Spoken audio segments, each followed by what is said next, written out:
They're coming down to the 16th bull. Catholic boy is pulling away. He's so impressive today, the others didn't even have a prayer. Catholic boy rolls in the run. Happy Travers. Live from the backstretch at historic Saratoga Racecourse, this is Racing Across America with Seth Merrow. Racing Across America is brought to you by Pinnell's Restaurant, a Saratoga tradition since 1922. 284 Jefferson Street, Saratoga, just minutes from the track. The Leah Auto Group. To search their inventory, schedule a service appointment, or find a dealership near you, visit leahcars.com. Leah Cars for life. And Woodbine Racetrack. Pick, bet, and cheer on world-class horse racing north of the border.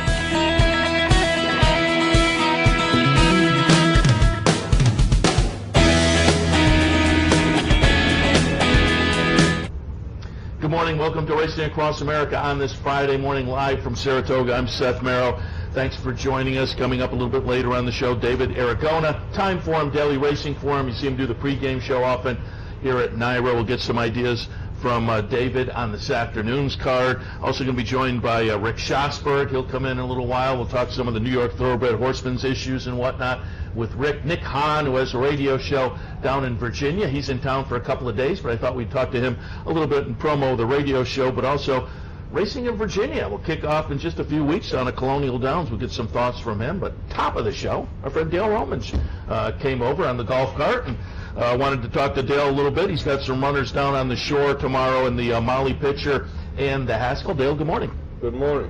Are you going to head down tomorrow? I think I'm going to go down this afternoon sometime. Okay. Yeah, there's nothing to hang around here for tomorrow, right? Exactly. Before we get into that, wanted to talk to you a little bit about, we did the Times Union seminar a week and a half or so ago, the Tuesday before the meet started down in Albany. You and Eric Guillot and Larry Colmus and Richard Migliore were on the panel. I had a little piece at the end, but I said after I left the seminar, the second year they've done it, always amazed the fans up here. It's the week before the meet, or a few days before the meet. We're down in Albany at a full house. Full house. It's amazing what Saratoga brings up. But, you know, they're all locals down there. That's what I thought was pretty cool. Yeah. The community support from here all the way down to Albany, 30 miles away, is incredible. And you and the rest of the panel telling some good stories, and everybody had a chance to kind of reflect on Saratoga and take that chance up here. It just seems like for the fans, it's great. For the fans, it means a lot. But for the horsemen, being up here at Saratoga racing and winning means a lot as well. You know, I really believe it made my career. When I decided to break off, I was only 26 years old when I brought my first set of horses up here, about 6 up. Tammy and I came up. We had a newborn baby. I said, that's got to be the best year of my life. We won 3 races, and things just kind of started snowballing from there. But you can win 20 races back home back then in Ellis Park, and nobody know it. You win one up here, and people realize it. And one of the biggest ones was just a few years ago. Reflect back on Keen Ice and the upset of American Pharaoh. Yeah, that was a great moment, and by far the most historic win I've ever had, will ever have. And I told that story down there. There was a funny thing that I was going to be here by myself. Both kids had things going on. They were working. Tammy had to be back home in Kentucky, and then 2-3 days out, Bailey, my daughter called, said, I'm coming up. She flew in. The next thing, Jake calls me, said, I'm on my way driving. He shows up, and then that Friday, I didn't even know it. She surprised me. Tammy showed up, and everybody was here. We won the race. It was a special day for all of us. It was fun hearing you talk about it, too, because you didn't watch it live. You were watching one in the race. I always watch him live, but that was so hectic with American Pharaoh. But it was cool. He deserved all the accolades he was getting. I tell you, when we walked over that day, the walkover you were canopied by people. They were all on ladders on each other's shoulders and taking videos of Pharaoh coming over. And we were right behind him on the way over. And I told my son, this is something special. Just remember this forever. And he's a big racing fan, so we walked over and then to win it. And then walking back, like I told you at the show, at the draw, I told Chris Kay, thank you for limiting the number of people that are going to be able to boo me, because he had limited the crowd size. It was that stadium was going to be so big. And after we won on the way back, I walked with the horse back, and this crowd was cheering the performance of Keen Ice. And I thought that showed how classy and how smart and professional the horse racing fans that come to Saratoga are. Yeah, it certainly reflects well on the fans that have, as I say, make this place special, not just because of what happens here at the racetrack, but outside the fence. You go downtown, people talk about the Daily Double. Yeah. I'm going to play this triple tomorrow. And I tell you, it's not a good idea to put the flowers from the Travers around your shoulders and try to walk down Union Avenue. It attracts quite a crowd at Saratoga. Let's talk a little bit about what you have coming up. Obviously, tomorrow, big day down at Monmouth with the Haskell, but the Molly pitcher you're going to have for our friend Roddy Valente. You're going to have Coach Rocks in there. I pulled up the nice little rebound effort last time. Churchill watched the stretch run here, June 23rd. Coach Rocks, the number 1 horse, gets a nice win down there at Churchill. How'd she come out of this? Of going to the Molly pitcher. Well, this race was supposed to be on the grass, and then we're in the paddock, and it came a deluge, and so they took it off last minute. They really took a stop, and this is what we needed to see out of her, to run back into her old form. Asmussen's horse there second, that's a really good horse. She's been such a fun friend. She's owned by an ownership group of 3 of my close friends, Roddy Valente, Rick Pitino, and Terry Finley. And so it's always fun to run with them. It's a lot of pressure when you run for your friends, but this fellow's done us well. Yeah, we've certainly rooted along for Roddy and company. See Roddy all the time down at the Racebook down in Albany, and a local owner that we always root for, and Coach Rocks. Of course, the win last year in the Gulfstream Park Oaks. We were down there. That was a big night. So, what do you expect? I mean, you're running into a beast in Midnight Bee Shoot tomorrow. Yeah, you never duck in this game if your horse is doing good, because you don't know how good the other horse is doing or what can happen in a race. If we went off of paper, we'd have never beaten Pearl. But, we got a ton of respect for that, for the mare. She's a special horse, Midnight Bee Shoot, but we're going to go down and try to outrun her. Very good. Let's move on to the Haskell Everfast. For this one, we'll pull up the Preakness. Nice runner-up finish behind War of Will. War of Will, the number 1 horse. Everfast, the number 10 horse in here. Everfast subsequently ran 7th in the Belmont Stakes, but had come out of a 5th in the Pat Day Mile to run the 2nd place finish. So now we're heading into the Haskell on Saturday. What are your thoughts there? Coming through with the yellow helmet on. He's rolling. He's doing great, and this race sets up well for him. He really finished 7th in the Belmont. He only got beat 3 lengths. And if you run a 1.5 mile race and only get beat 3 lengths, that's a pretty good effort. And this was strong. And this race tomorrow, there's a ton of speed. We'll probably just tell them to settle back and try to let them do all the work and come run them down. Very good. And will the game plan be, or is it too early to say? Looking at the Travers? I'd love to. Definitely. That's the whole plan. We've done that move a lot of times. Haskell Travers. It was Keen Ice. He ran 2nd to Farrell in the Haskell, came back and won the Travers. And love to come up here and have another starter in the Travers. Go with what works. I want to get some updates on a couple other horses as I looked on the Equibase stats for some of your horses. I saw one I want to touch on a little bit later, a nice 2-year-old, but I want to get an update also on Promises Fulfilled. We'll watch the John Nehrude from July 6th, Promises Fulfilled, the number 9 horse in here. I had pulled up earlier, you said 7 trumpets scratched today. I had pulled up the replay of the nice race up here last year with 7 trumpets running 2nd to Promises Fulfilled. So he's got nice stakes credentials up here at Saratoga. And coming off of this win that we're watching here down at Belmont and Nehrude, will we see Promises Fulfilled up here? The plan is for him to be in the Fairville. Oh, nice. He's run 3 times this year. All 3 times he stumbled leaving there. Today, this race, he broke clean. And they let him go in 23. He hadn't seen 23 and 36 in his life. And at that point, I was pretty confident he'd finish up. And he finished up running. If that's the race, they got away. Came out with a whole back figure. Yeah, 23 and change, 46 and change, 109 and change, 121, and just kept going. As you said, winding it. Yeah. That had to make you feel That's good. He's a special horse, this horse. He's going to have some big races. But as we're in here for the Breeders' Cup, so we sort of work backward from there. And it makes sense to skip the sprint up to Vanderbilt and then go into the Forego, and then maybe swing back through Keeneland for the Commonwealth. And is he up here? He's here. He never left after we came up to Belmont. Very good. Wanted to get, as I alluded to earlier, down at Ellis. I know over the past couple of years when we've had you in here, we've looked at some 2-year-olds you've had down at Ellis, and you had a nice one on June 30th. We watched the stretch run Nighttime, wins in the career debut, the number 1 horse here. Again, just a couple of weeks back down at Ellis Park. Talk a little bit about Nighttime in the career debut. Victory margin 4.5 lengths. Yeah, this was a pretty good debut effort. Yeah, he's headed to the 3/16 pole. He ends up winning by 4. That says a lot to me. When they're that close, the 8th pole, past the 8th pole, almost head and opens up and wins by 4.5. going to be a really good horse, I think. And is the game plan next stay there, or will you look for something maybe up here for him? Because certainly you've started some nice 2-year-olds, including Everfest. The maiden at Ellis.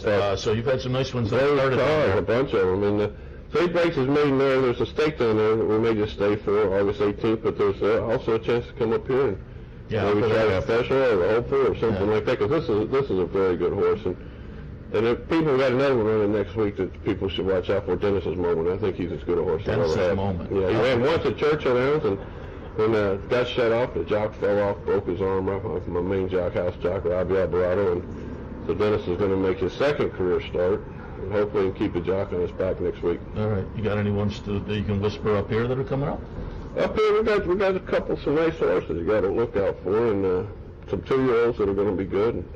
Only about 4 or 5 2-year-olds, but people will see them. And talk about that a little bit, because things have changed this year. Some folks are staying at Ellis. There's been a kind of a change up in management there, and things have changed a little bit where outfits now maybe have a few more horses down there. As I say, you've been there for past years. Nice 2-year-olds we've been watching the past few years down in Ellis. But talk a little bit about Ellis in the summer. The complete dynamics of Kentucky racing has changed. You know, it used to be when I first started coming up here, you would get down here, or Churchill went in July, early July, and they wouldn't have good racing in Kentucky again until October. Ellis was pretty weak, and he'd go to Turfway. Ellis has been buoyed up a lot by the money from Kentucky Downs. They shifted purse money over. Maidens are $50,000, which is nothing to be sneezed at. And then we go back into Churchill, took over September dates with Kentucky Downs. They have $100,000 maiden races. So it makes sense to stay back there. But like I tell everybody, if you're going to be in racing, you better have a presence at Saratoga. Yeah, and certainly Saratoga is the premier, and I've said it and we've kind of alluded to it. It's fun to race here and fun to win here, and I'll ask you, does it, as a trainer, and we talked about the Travers, and I remember I was up on the roof for that, and I saw you coming back into the winner's circle. Is it extra special when you're performing in front of a big crowd? You know what they say, if you can do it here, you can do it anywhere? Well, that's true. Frank knew what he was talking about. And yeah, so it is special. If anything you do at the highest level is special. And you know, you can be around, when you're up here, you're around greatness. It's all over the place. It's every single day there's a great horse running, or a great trainer training, or something great, great jockeys, and it's just a magical place to be. I've asked some of the trainers who have been here. You can see in the picture, you know, we have Claire Court right behind us, and horses working out there all morning. Do you ever bring horses over here, and what is the game plan when you bring them here as opposed to the... Well, I used to bring some over here, but now we've got the fewer numbers. But we would always take like the more aggressive horses that you want them to get off the bit a little bit. And it's the coolest thing up here. You can go to the turf track and train in the mornings, where no other place can you train horses on turf in the mornings. And Claire Court's pretty cool, and it's just a lot of fun to train here, a lot of options and great facilities. And we were kind of alluding to it before we went on the air. There's the social scene, too, which is There's the social scene. It was a long night last night, but... You and me both. Yeah. And then no racing tomorrow, although you said you're going to head out to Monmouth. I'll be at Monmouth Park. We won't race here. I'll find a place to go race. The rest of us have the day off, so it could be a fun night down in downtown Saratoga. I've already had people last night talking, well, we don't have anything to do Saturday. We're coming to Monmouth. Well, I had some people say the same thing. I was in on the front side, and I said, "Hey, we'll sit by the pool tomorrow." They said, "No, we're going. August they gamble. July, August they gamble. We're going down to Monmouth." Dale, as always, really appreciate the visit. Certainly wish you a lot of luck tomorrow down in Monmouth with both Coach Rocks and Everfest for the summer forward, as well with horses like Promises Fulfilled and Nighttime. Thank you. So it's always good to be on the show with you. Dale Romans. We'll take a break. See him in the green room. Rick Schosberg up next. Stay tuned.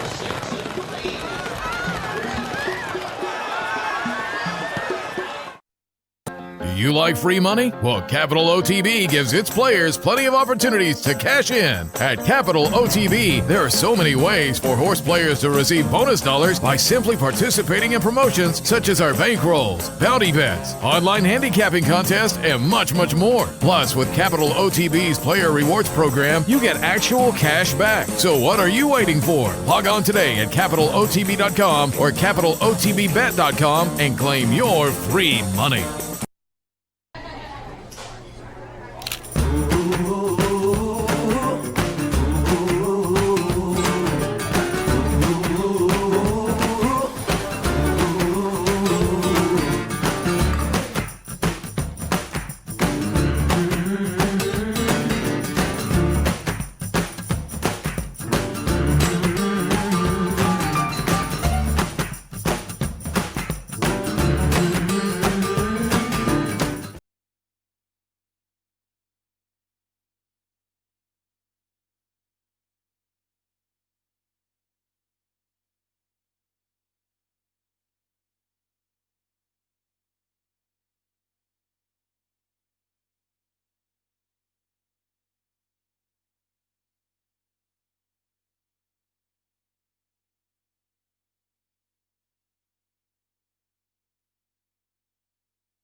Welcome back to Racing Across America. Friday morning, live from the Saratoga backstretch, as promised before the break. Joined now by our friend Rick Schosberg. Rick, good morning. Seth, great to be here. Happy to have you here. Thanks so happy much. to have you sit back in here with us. We've done it many years now, and we'll talk a little racing. We'll talk a little New York Thoroughbred Horsemen's Association as well. But why don't we start out, because with the now card moved towards Sunday, it was going to be the 11th race on Saturday, but it's a state-bred allowance, non-winners and one other than. It'll be the 12th on Sunday now. You have Riendo in. Give us a little update on that one.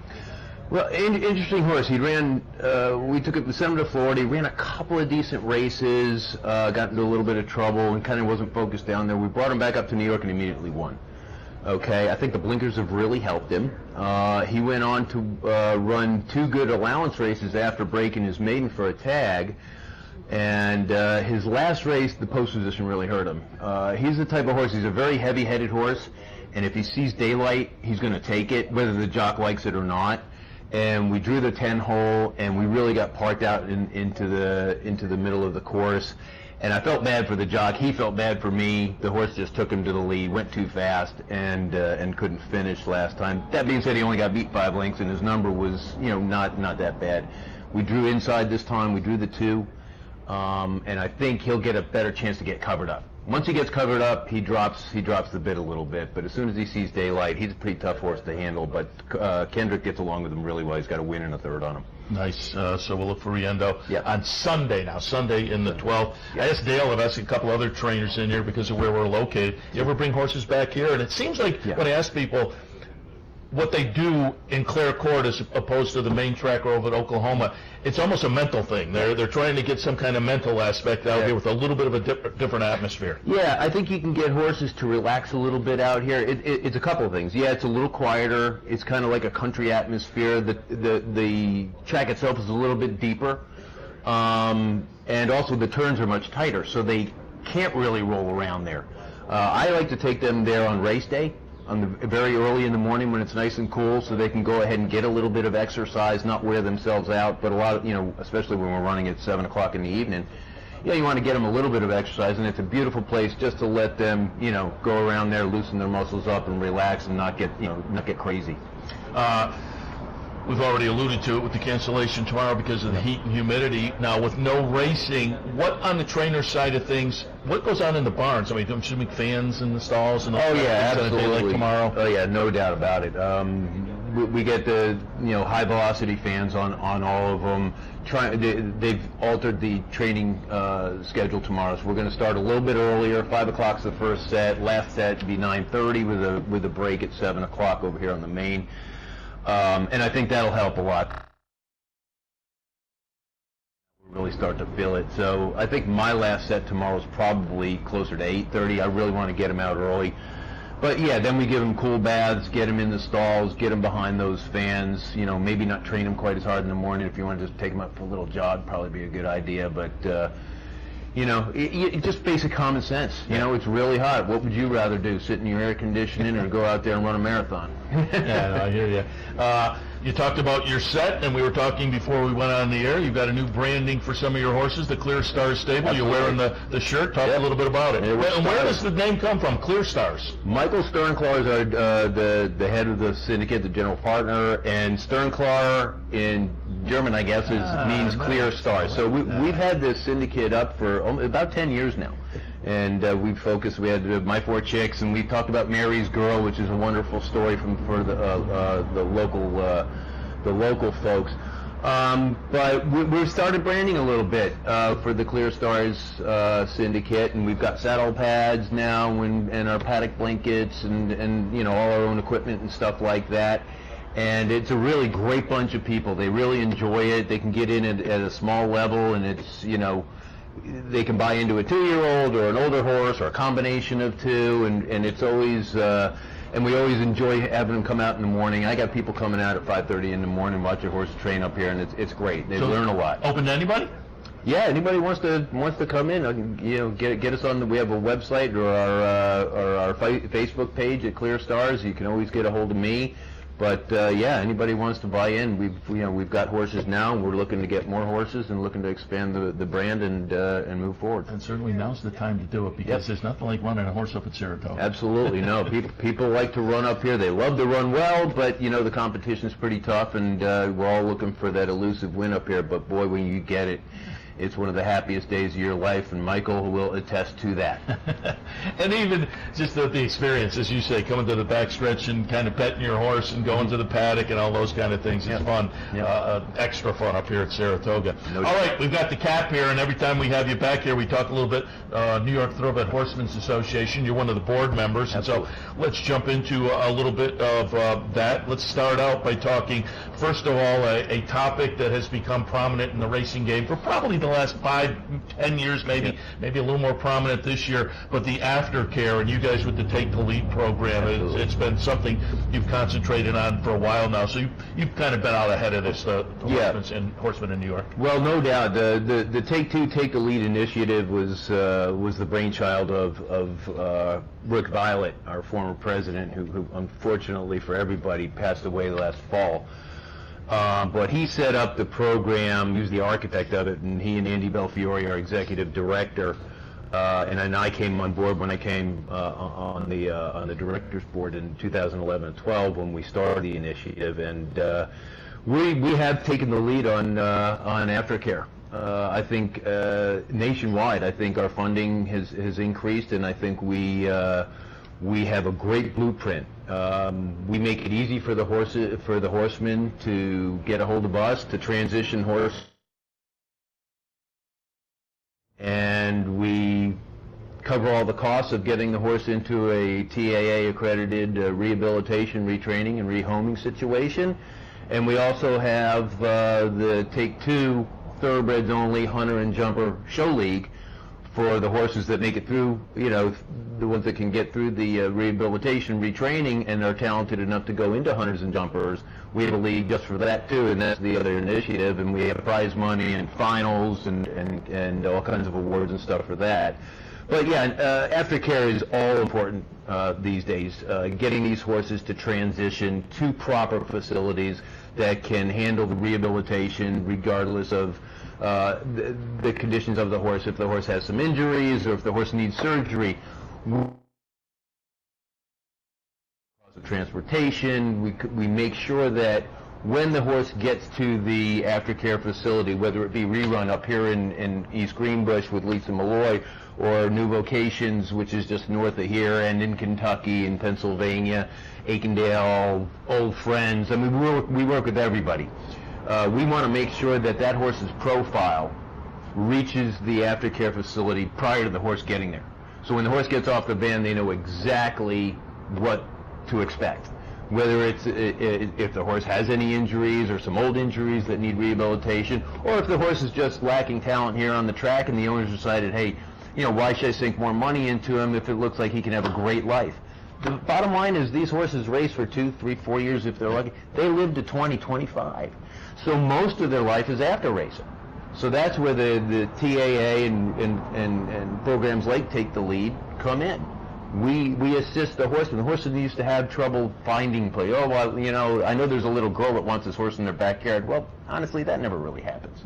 You need a system. You need a system. You need a network, and that we have. And I think it's a great program. The horsemen like it. Andy and I are getting phone calls 2 or 3 times, 4 times a week. And we're transitioning horses into aftercare facilities all the time. Yeah, that's great. As I said, you guys were kind of out in front of this and have had this program for a while now, so horsemen and owners can just give a call to the New York Thoroughbred Absolutely. Horsemen's Association. You can call us or you go to take2thoroughbreds@gmail.com. Yeah, absolutely. When I pulled up the website a little early this morning, another initiative that was kind of interesting, and you say tied in with Rick and whatnot, the Mercy House initiative there. Yeah, we've NYFA and Best have teamed up with the local Bethlehem church, and we're assisting in the funding of a new facility right next to the church on Washington. And it's going to be like a rehab facility for locals, but it's a 4-story facility, and the 4th floor will be designated strictly for backstretch workers.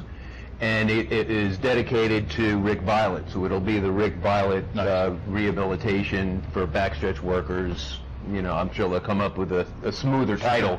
But we had a wonderful ceremony the other day. It was the same day that they ran the Rick Violet Stakes here, the inaugural Rick Violet Stakes here. And I think, look, bottom line is, he made racing better in New York from every angle, every facet of racing, whether it be for the backstretch workers, whether it be for aftercare, whether it be for the owners and the trainers fighting for the right thing to do for workman's compensation, battling things out up in the state legislature all the time, tirelessly, and winning Grade 1 stakes at the same time. Just an amazing, amazing, amazing person. Yeah, Wednesday, in honor of the stake and the day, I played the interview Steve Bick and I did last year, the day after the Whitney, which was fun to absolutely see fantastic. The conversation again about diversify. You mentioned Rick and the good work he did. Certainly, also want to mention NYFA, good work. That we've talked about already, and you've got a meeting coming up where you'll be discussing, we're talking about that on the air, so maybe alert people. Yeah, we have a general membership meeting on Sunday. It'll be held at 11 a.m. at the Basic Kitchen Pavilion, and all topics are open to discussion, whether it be aftercare, whether it be workman's compensation, or whether it be, any topics that NYFA holds the initiatives on. Okay, any important topics that owners or trainers would like to talk about. It's it's open forum, and the whole board of directors will be there. We'll also have a barbecue afterwards, a barbecue lunch afterwards. It'll be really hot, so it's a great day for a barbecue. But it'll start at 11 o'clock. We do race that day, as long as the weather holds out for us. So it'll probably be a good, solid hour and a half, 2-hour meeting, and I'm sure there'll be plenty of topics for us. And the NYFA office up here is right here in the back. The NYFA office is right on the backstretch. Yeah, it's by the mutual windows. Yeah, it's like right by the mutual, behind mutual windows, and near, if you know where Bill Surfy's barn is, right next to there, right in that area there. Also, you can get a hold of us. But the meeting will be held over at Phasic Tipton in the air conditioning. I should mention also, am I right that you guys have gotten the initiative underway that's kind of like that Churchill Downs Racing Club, where now people can kind of jump in and get a little piece the Empire Racing Club, little touch of ownership? Exactly. It's another great initiative that started the board. Rob Masiello, who's on our board. A prominent owner now? Yes, exactly. The guy who kind of jumped in with West Point a little bit, now is out on his own. And he's, he kind of spearheaded it back when he first came on the board, and it's been terrific. They get, they do tours, and of course Tom Durkin helps with that, he's always been a great speaker for racing in New York and racing in general. And yeah, they've had a lot of fun with the Empire Racing Club, and I think it's a great success. And we've just heard wonderful things, and it's growing too. Yeah. It's growing. It was a great idea because the Churchill race they kind of fell into a really good when it's like that's the good thing though. That's the one thing about racing. A lot of first-time owners get a good horse right away. Yeah. And they're hooked, and they get in. Then they gotta learn about how the reality of racing, where it doesn't always happen that way. But if you're an owner long enough, you enjoy the really, really good times, and you withstand getting beat once in a while or once in a lot. If you'd like a little more information, New York Thoroughbred Horsemen's Association, they have a website. You can check that out and get all the info. As you say, the Clear Star Stable, folks can check that out as well, and maybe get in some ownership that way. Rick, really appreciate the visit. Good luck Sunday with Riendo and through the remainder of the meet. Thank you so much. It's great to be here. Rick Schosberg, New York Thoroughbred Horsemen Association board member, will take a break. Nick Hahn will join us a little bit later on. David Aragona. Stay tuned. Looking for a fantastic meal? Stop by Malcolm's, a unique farm-to-table restaurant experience. Located at 617 Union Street in Schenectady, Malcolm's offers locally grown fresh foods, mouth-watering flavors, an enhanced drink menu, and terrific service.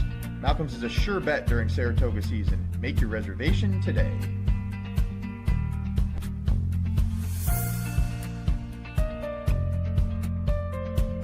In a recent study of some of the top online wagering sites, Capital OTB won big in total player rewards, far surpassing some of the best-known wagering sites in America. While other rewards programs simply offer you points redeemable for gift cards, Capital OTB's rebates are paid to you in actual cash. Plus, Capital OTB gives you full and immediate access to your money. So if all you're getting now are points and gift cards, join Capital OTB Player Rewards today and get cash back. Visit CapitalOTBBet.com and sign up today.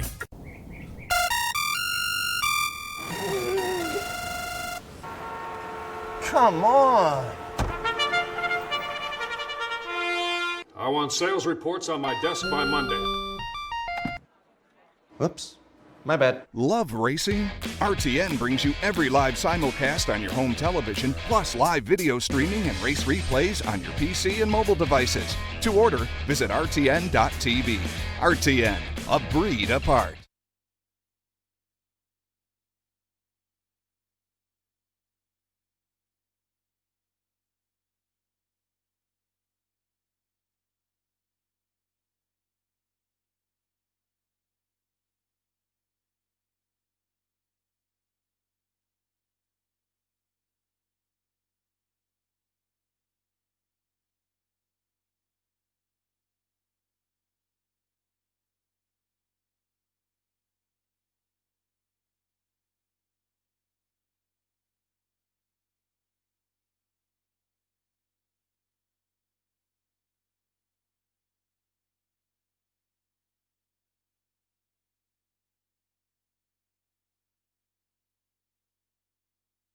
Welcome back to Racing Across America. As promised before the break, joined now by Nick Hahn. As I said at the top of the show, Nick does a radio show that I have been lucky enough to be on. Does it kind of in conjunction with our friend Frank Vespi, also writes for the Racing Biz, Frank's website. Nick, good morning. Hey, good morning. Great morning up here at Saratoga. Happy to have you on board to talk a little bit about Off to the Races, the radio show down there in Virginia, because I think it's going to pick up and you'll have a lot to talk about in about a month, a little less than a month? That's right. After 6 years, Colonial Downs returns to the racing calendar with August 8th. We're looking forward to it.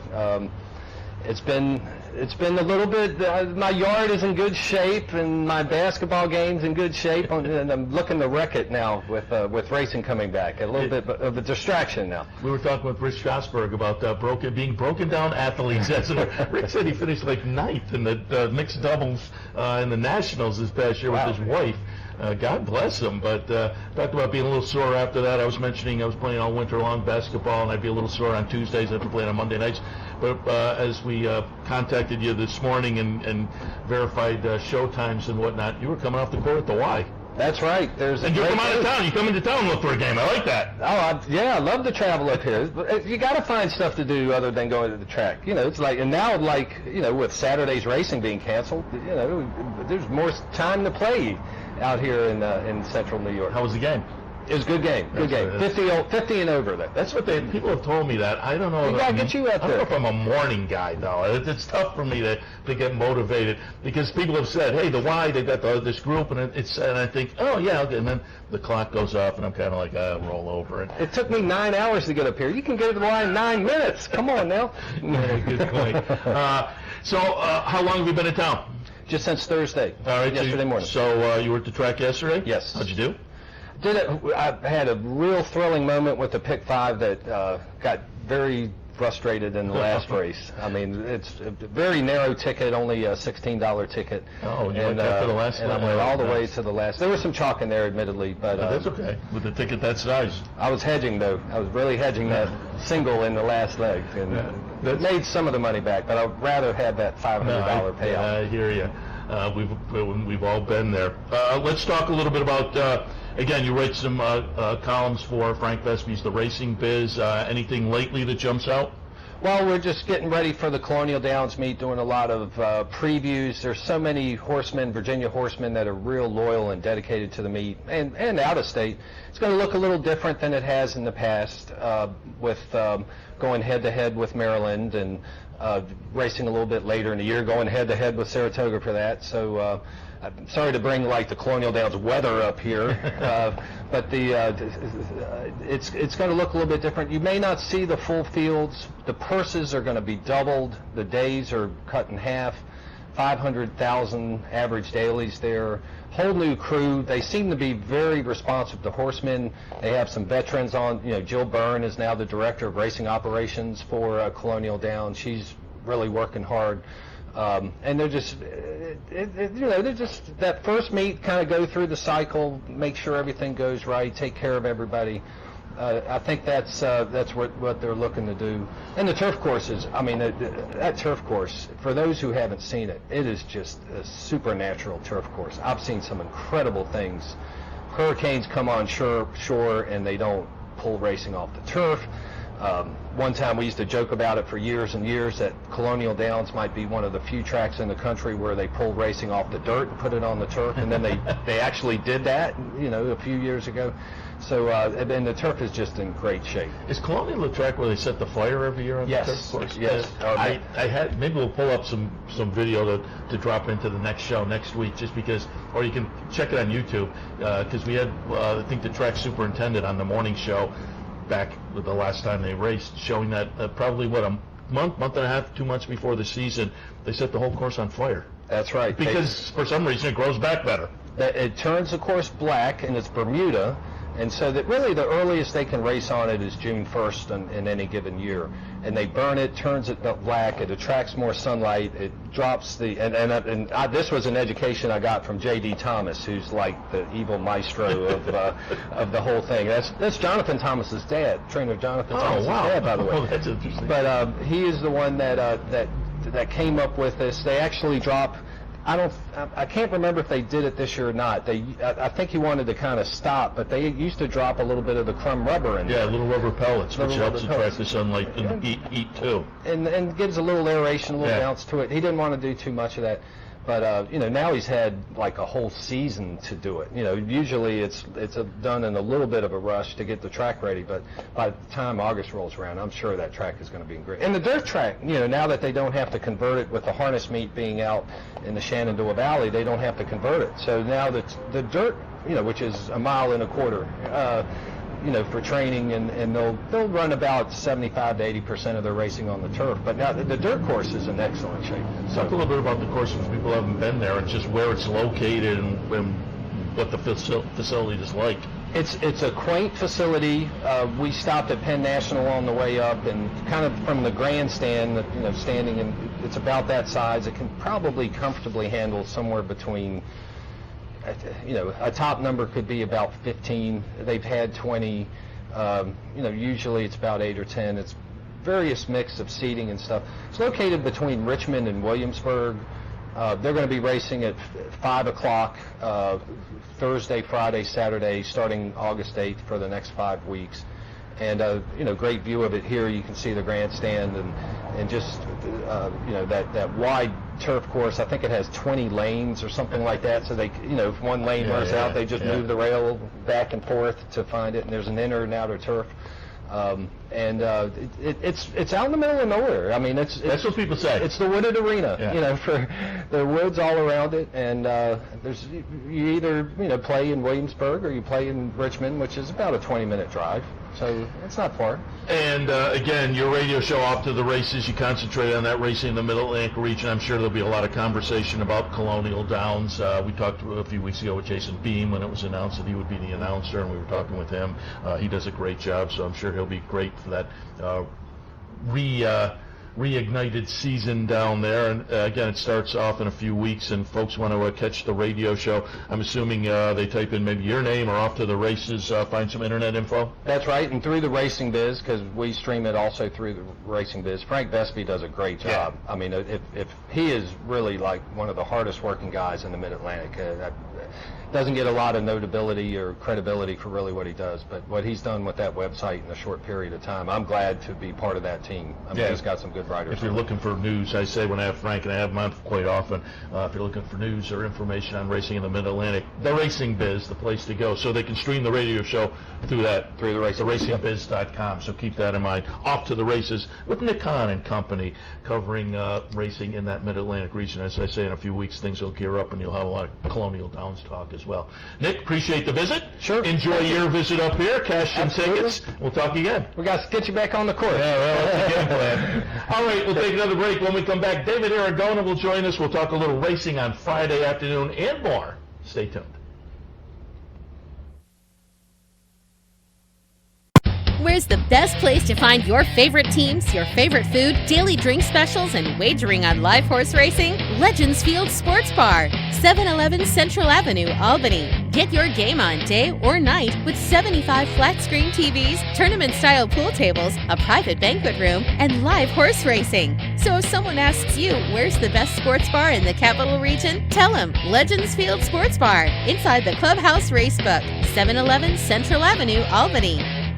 Birdstone is an outside front. They're coming down to the finish. Can Smarty Jones hold on? Here comes Birdstone. Birdstone surges past. Birdstone wins the Belmont Stakes.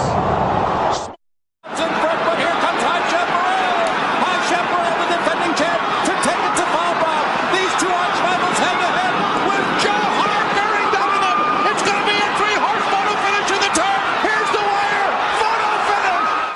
What if there was a way to become a better horse player, to have a better knowledge of the game, to be more successful? What if there were a way to take what you've learned, what you know, and make better decisions, better choices? In horse racing, knowledge is a powerful tool. Race results and replays, past performances and live streaming, wagering from all your digital devices. Capital OTB. Become a better horse player. Welcome back to Racing Across America. As promised before the break, you see him regularly as one of the hosts on the pregame show at NYRA, but he's also with Time Forum and Daily Racing Forum, David Aragona. Good morning.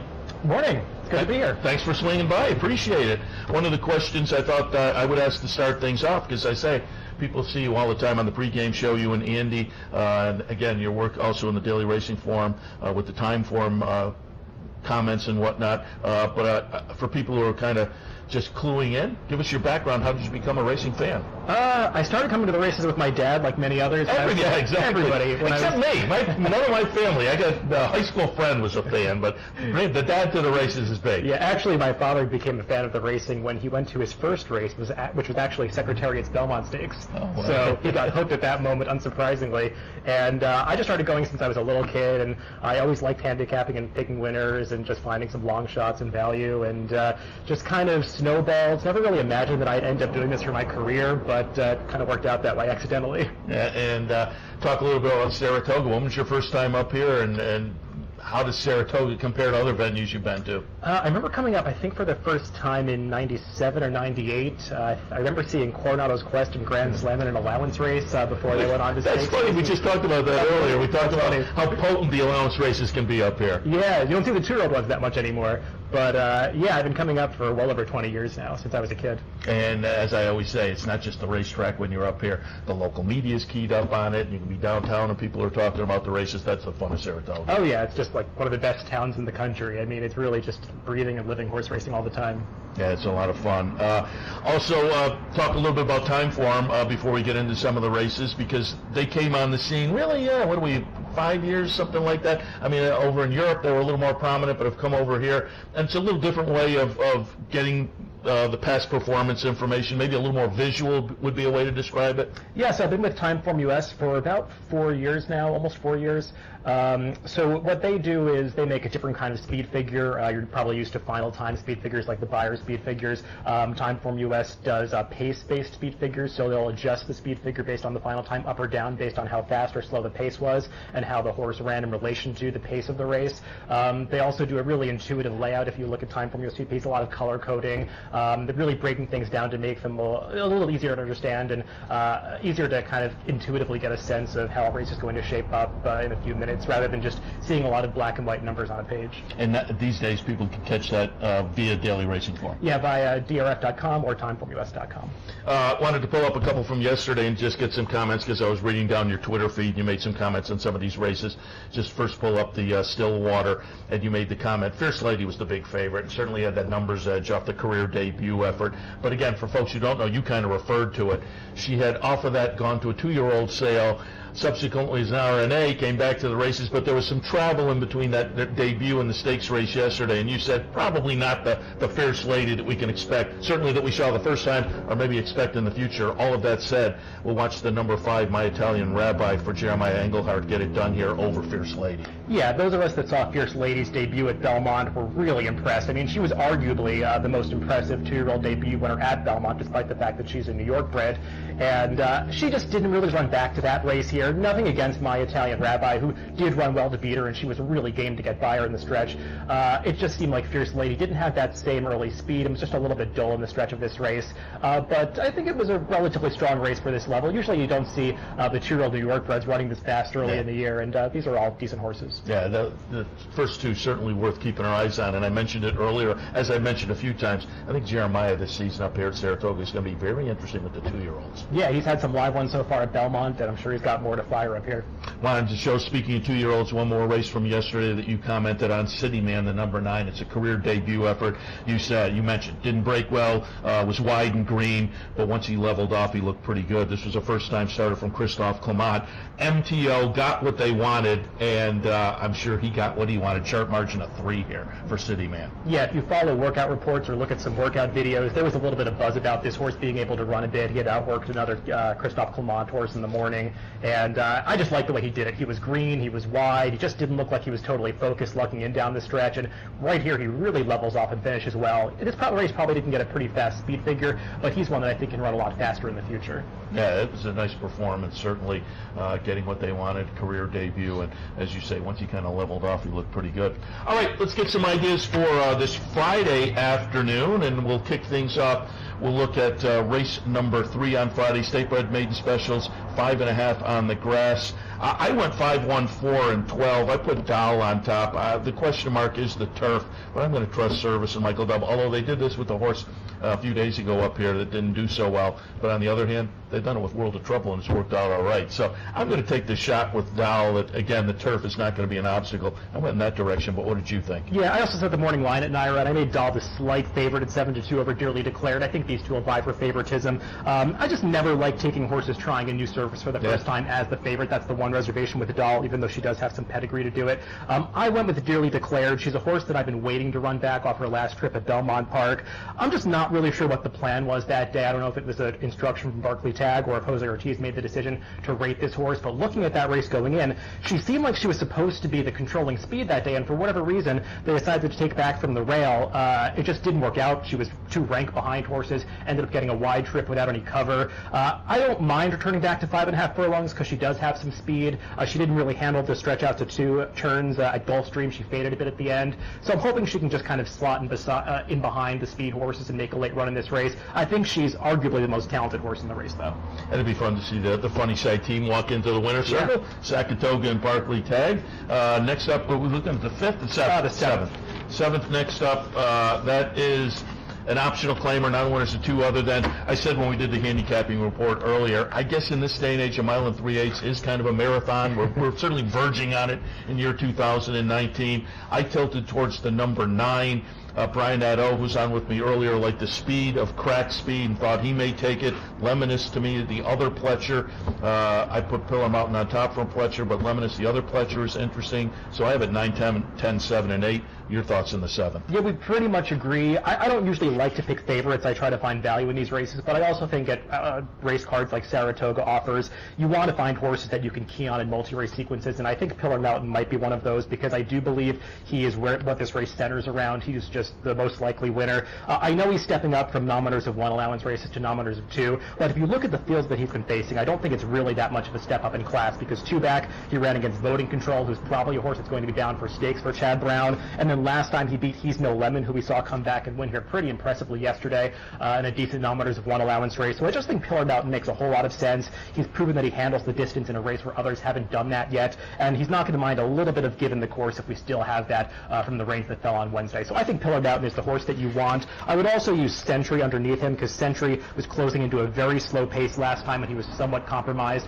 If he gets more pace in this race with Crack Speed in the race, I think that could help him. And Cape Angel too. The distance is a question for him, but he really liked Saratoga last summer, and this was a horse that just really seemed to improve up here, so he might be able to get in the mix at a price underneath.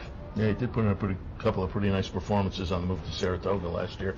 All right, let's move to today's feature, Lake George Grade 3 event for the 3-year-old fillies going a mile on the grass.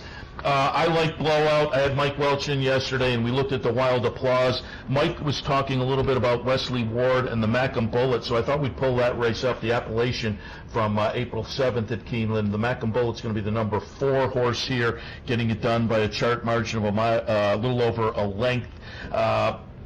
To me, Blowout and Dog Tag are the two, and I went back and forth. I just was a little more impressed with the last performance from Blowout, so I went in that direction. What are your thoughts on the Lake George? Yeah, I think Chad Brown's fillies do look formidable. They're really hard to separate because they all have very similar past performances. I actually picked the Macomb Bullet. I think she's going to be very dangerous given the likely pace scenario of this race. Actually, if you look at Timeform USPPs, we put forth a pace projector that shows, based on the numbers, horses' chicklets, where they're going to be placed in the early going and what kind of pace situation is going to develop. And with the expected scratch of Stillwater Cove, because I believe she's running in the San Clemente at Del Mar instead, that's what Mike said. The Macomb Bullet is likely to be on the lead in this race in a situation that we're predicting to favor the front runner. So I just think she's going to be able to control, and going the mile around on the inner turf course at Saratoga, that often favors speed, and I just think she's going to be tough to run down. I respect all of Chad's fillies, but I was really impressed with the Macomb Bullet's Appalachian, and I think she's going to be tough to run down in this race.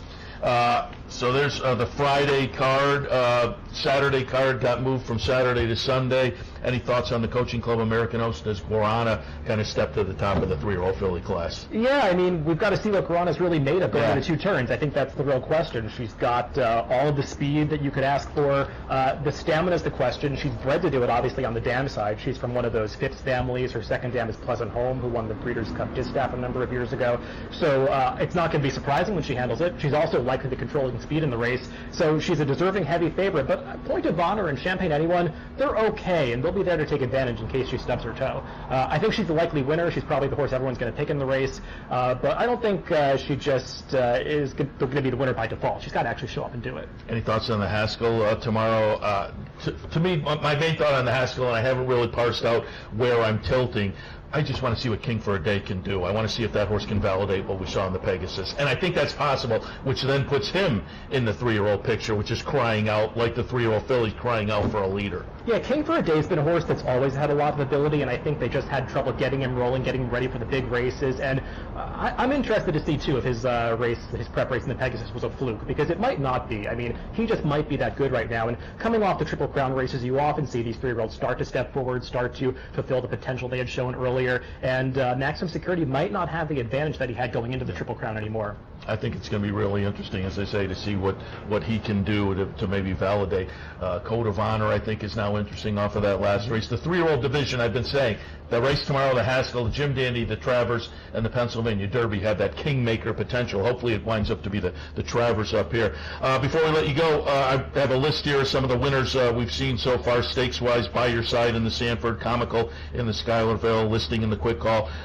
Break Even in the Coronation Cup, but the two that kind of jump out to me, Mr. Haverkamp. I'm a fan of Catherine Day Phillips from our visits to Woodbine, so I was happy to see her win on a comeback. To me, that was a nice performance off the layup for Mr. Haverkamp, but probably the standout is Sister Charlie so far. Yeah, I mean, I know some people are getting down on the Diana because Chad Brown trained almost the whole field, but I mean, it's always a privilege when we get to see the best horses in the country face off against each other, and we got to see that in the Diana. And Sister Charlie, and the question was she going to be ready off the layup, and she just proved she's still the dominant force in that division. It was just great to see her come back and put forth one of her best efforts. She's just like a machine. Yeah. She always shows up. Yeah, then that was a nice comeback for her as well. So far in the meet, we've got some nice stakes performances in the books, nice maiden winners to maybe keep our eyes on as well.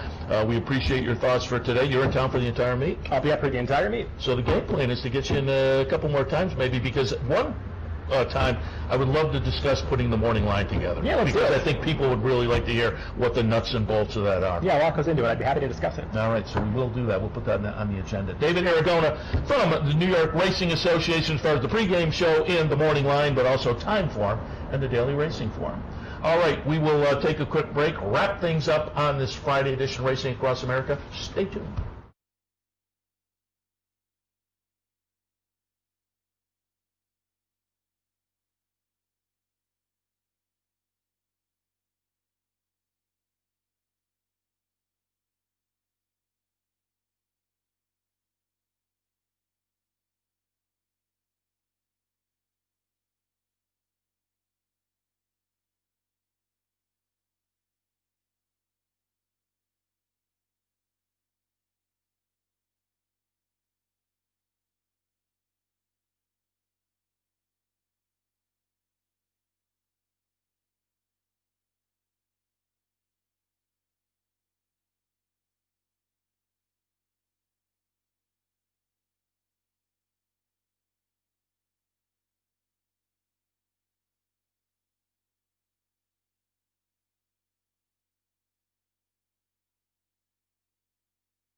Welcome back to Racing Across America, Fun Friday show. They're all fun. What am I talking about? I really appreciate it. One of the fun parts, speaking of fun, of being up here at Saratoga is our core audience is over there on the front side every day, and so I get a lot of great feedback up here from you, the viewers, when I go over to the front side. And a lot of people say they like yesterday's show. They really comment like the show in general. Always like that feedback, get the thumbs up. So again, appreciate that work. And as I always say, if you have questions, comments, or suggestions, hey, let's see some of this, let's see this person, more of this, less of this, whatever, let us know at viewermail@capitalotb.com, or you can certainly send a tweet to our Twitter account or go to our Facebook page, Capital OTB. Love to hear from you as far as the show. And as I say, I appreciate just the personal contact on the front side. And at Andy's show, always at Andy's show, when I sit down, I'm usually sitting with a group of people like, hey, like the show this morning or whatnot. So again, appreciate the the feedback. And again, thanks this morning, David Aragona. And we will have him in. I said as he got up, I would love to have him sit in here some morning and talk about making the morning line, because I think that's something that people would really be intrigued to learn more about. Nick Hahn, the radio show Off to the Races, appreciate his visit. Rick Schosberg has one in on Sunday, so we're rooting for him on the training side, but it was also fun to talk about the New York Thoroughbred Horsemen's Association and their various initiatives. And, of course, Dale Romans with a couple running tomorrow down at Monmouth, including Coach Rocks for our friend Roddy Valenti and company. All right, let me hit on some of the promos and events coming up here at Capital OTB, because today we have the Fan Appreciation Day at the Cleats branch out in the Utica area. First 50 folks get a bet voucher and a giveaway on a program. There's a contest. There's food and beverage. That's the Cleat branch in Whitesboro.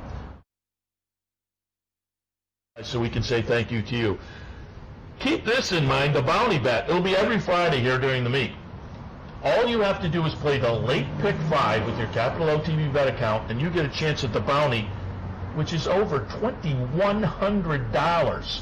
So jump in. Play the late pick 5 today with the Capital OTB bet account. If you're the lone winner, and again, you're just playing against the people playing with Capital OTB bet. If you're the lone winner of the late pick 5, you pull down the whole bounty. If there are a number of people, you pull out a consolation prize. That's today. Bounty bet concentrating on the late pick 5 at Saratoga. Did I say the late pick 5 at Belmont? Whatever. It's the late pick 5 at Saratoga. If I made that mistake, late pick 5 today, right here at Saratoga for the bounty bet. There's also a late pick 5 play with a bankroll. Mike Callahan will have $150. You can check that out also. There's an OTB Live bankroll that was supposed to be Saturday, and we mentioned it on the handicapping show. Brian Netto will have the $1,000 to play for the bankroll team. That has now been moved to Sunday with the cancellation tomorrow. So you have until tonight to sign up for that team. So go to the website for more information and get on the bankroll team with Brian Netto. Bankroll will have live cut-ins all Sunday afternoon right here on the network. Should be a lot of fun. But again, you have until tonight to sign up for that website, capitalotb.com. Saturday, $100 win-a-bet contest down at the Clubhouse Racebook. I assume that's still on. It was going to be races at Saratoga. I assume maybe they'll shift them over perhaps to Monmouth, but you may want to double check on that. But I do know Sunday there's a double Sunday promotion at the Clubhouse Racebook. Naira Pick 4 and a match bet. Clubhouse Racebook, 711 Central Avenue in Albany, which is also the home of a nice event coming up this week, a nice charity event.